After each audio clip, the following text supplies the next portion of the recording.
Hey, it's Leah Ray from ToddandLeahRay.com, and I don't know about you, but I was not raised to think like a business owner. I was not raised to think like an entrepreneur.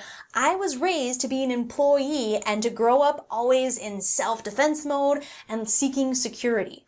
Now, this is one big thing that Todd and I want to do differently with our children. We want to encourage them to think outside the box, to be the world's problem solvers. Whether they end up going into business or not, that's up to them. But I want them to confidently face the world knowing that their potential is unlimited, embrace failure as a part of their journey, and always think bigger. We don't want them to just seek safety and security. We want them to open up their wings and to reach their full potential.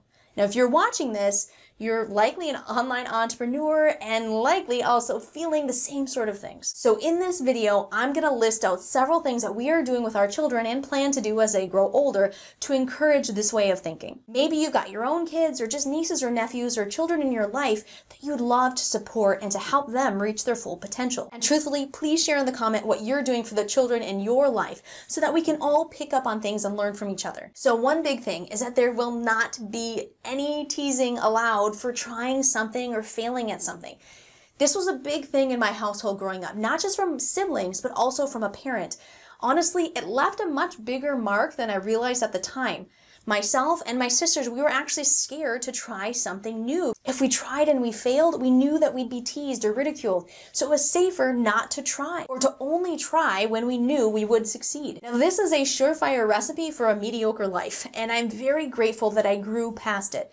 But I want the exact opposite for our kids.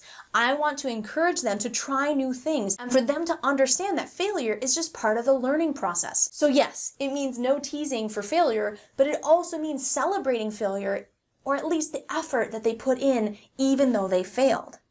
I heard a beautiful story once from Sarah Blakely, the founder of Spanx. She said that at the dinner table, her dad would ask them what they failed at that day, and he would celebrate the children's efforts.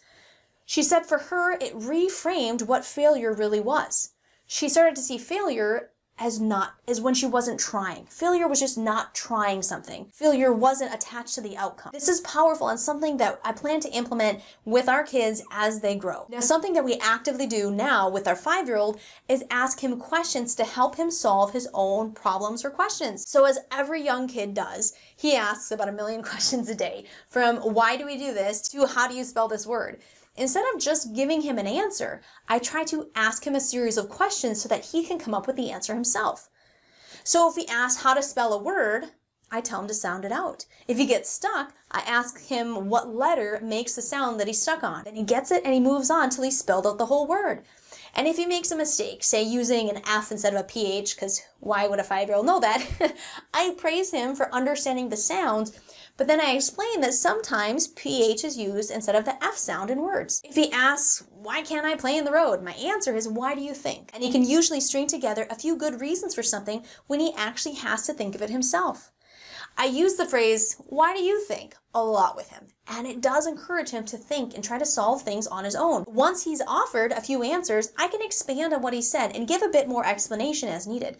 But first, I want him to start answering his own questions. Something else that we're just starting now is asking our 5-year-old what he learned from something, whether it was a failure or a success. I want to help him start to understand how you can learn and grow from both failures and successes. We also never want to stifle our kids' creativity or let them feel shame for being weird, different, or colorful.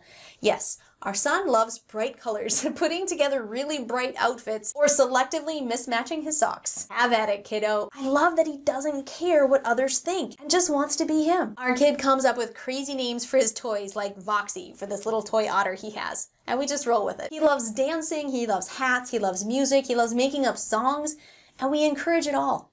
And when he says something goofy, I reply, well, that's weird. I love weird. The people that truly leave their marks on this world think outside the box. They are problem solvers and they don't care what other people think of them. Now, I also work to instill the values of the gospel into him so that he views the world with love and understands personal responsibility.